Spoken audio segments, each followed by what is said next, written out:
Kahit may bago pa siya, babalikan ka ng lalaki kapag tinanggal mo ito sa kanya.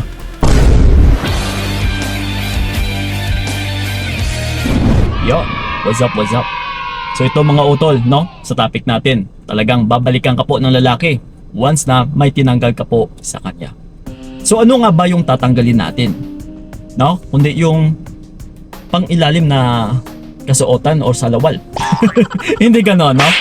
Which is, ito no, kasi karamihan ay niloloko, iniiwan, or namimihasa yung isang lalaki. Dahil lang din po sa ganitong rason. Walang iba utol, ito lang po ang kailangan din nating tanggalin, kundi yung kampante. Kaya mo bang tanggalin yon? So pero ito, i-explain ko muna sa inyo ng mas malalim kung anong klase ng kampante ang tatanggalin natin, na kung bakit din humahantong sa nagiging pagkakaroon ng kampante yung isang lalaki. Kaya kayo naloloko, kaya nga kayo naiiwan, di ba? So ito po, ang kampante kasi na ito ay dito lumalaki yung ulo ng lalaki na mimihasa. Kapag sa oras na siya ay umaatras, sa oras na siya ay umaayaw, or sa oras na kapag kayo ay niloloko, once kayo ay umiikot pa rin sa comfort zone ng isang lalaki na dumidistansya na sa inyo, ay kampante po kaagad-agad yung mabibigay mo, na mas lalong matatagalan or mas lalong mahihirapan ka. No, kasi mas lalo pa siyang sasama doon sa bago niya, or mas lalo siyang mamimihasa na iiwan ka palalo, aatrasan ka palalo dahil nga sa kampante na binibigay mo. So Kuya Kiko, practically, ano ba klaseng kampante? No, kung bakit nagiging kampante yung isang lalaki? Okay, halimbawa na lang, kapag umatras yung isang lalaki, is yung unang bungad mo na response sa kanya ay yung pagpipigil. Babe, please lang, wag mong gawin ito. Tama? Yes, yun po ang isang halimbawa. And yung isa pa nga din dito is yung magmamakaawa ka. Babe, please lang, wag mong gawin ito. Pag-usapan natin, ano ba yung nagawa kong kasalanan? Ginawa ko naman sa'yo lahat-lahat, pero ano, kulang pa rin ba? Kapag nagbebeg ka utol, and nag-explain ka pa ng nag-explain, kampante po kaagad yung binibigay mo sa partner mo. Kumbaga pa, binibigyan mo lang siya ng conclusion na ganito siya kaimportante sa'yo. So, instead na matatakot siya na mawalan ng partner na aatrasan mo siya, is wala. Mas lalo siyang makakampante, mas lalong lalaki yung kanyang ulo. Kaya namimihasa. Di ba kung napapansin ninyo, na kapag pinipigilan pa ninyo yung mga partner ninyo na umaayaw or nagloloko, ay mas lalong namimihasa, mas lalong umaatras, mas lalo pang naiirita sa'yo, mas lalo ka pang pinapagalitan. Kasi ang pinapakita mo dito ay ganito sila kaimportante klaseng tao. Lalong lalo na pagdating sa'yo, binibigyan mo sila ng halaga. So yun po, no? And yung isa nga din dito na halimbawa, andyan na, meron na siyang babae, nahuli mo, na merong ka-chat, merong kausap, which is may ebidensya na tayo na totoo talaga na meron. Pero kung still, nakukuha pa rin ng lalaki, ito, hindi naman ito about sa pananalita mo, no? Sa pagbibeg, sa pagmamakaawa, sa pag-explain, kundi sa pamamagitan na naman ng pagkikilos mo, ng pagtrato mo sa kanya.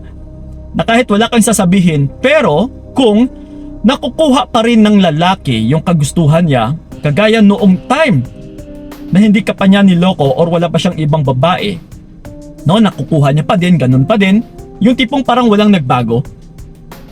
No, tinatrato mo pa rin siya, inaaruga mo pa din siya, inaasikaso mo pa din siya, and kung minsan is mas lalo mo pa ngang dinadagdagan. No, may nakausap nga kami na noon yung babae is siya ito yung nagsusuporta sa lalaki. Kasi nga walang wala, pero hamakin ninyo, niloko pa siya ng lalaki. So ang buong akala ni babae, no, kinuwento niya sa amin na, Kuya Kiko, dinagdagan ko pa nga yung suporta nung nalaman ko na meron siyang bago. Kasi nga natatakot ako na baka mawala siya or baka nakukulangan talaga pa siya sa mga binibigay ko. Kaya ang pamamaraan ko para ma-win back ko siya ay suportahan ko pa ng suportahan para makita niya yung importansya ko din. Para makita niya kung ano yung silbi ko pagdating sa kanya. So yun po.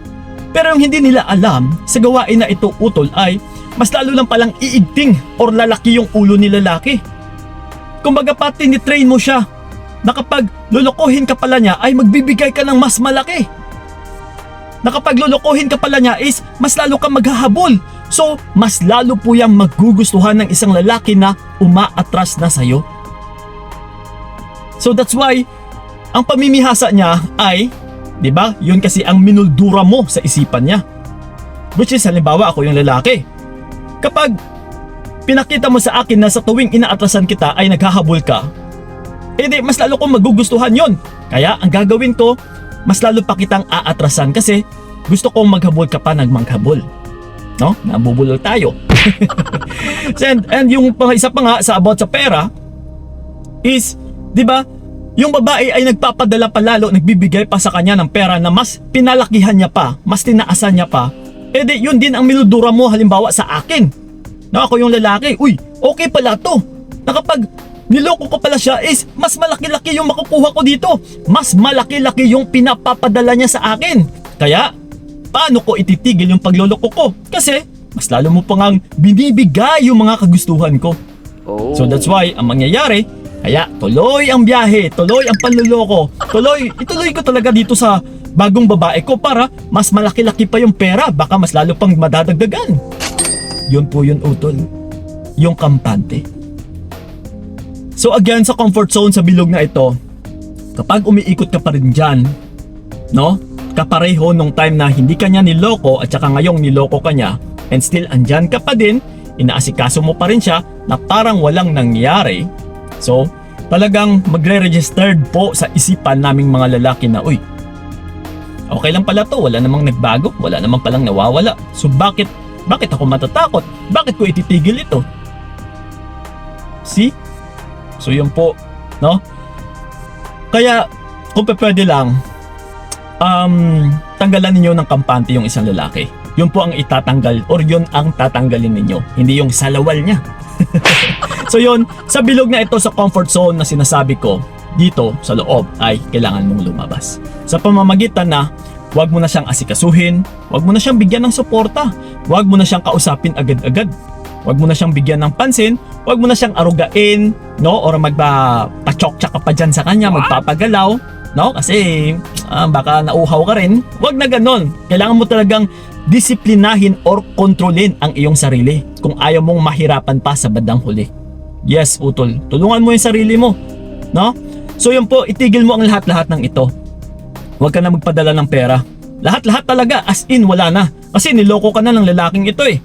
Yun ang pagmumuldura na ipapakita natin sa kanya. Okay, kung ganito ang ginagawa mo sa akin, niloloko mo ko, wala ka ring makukuha sa akin. Simple as that.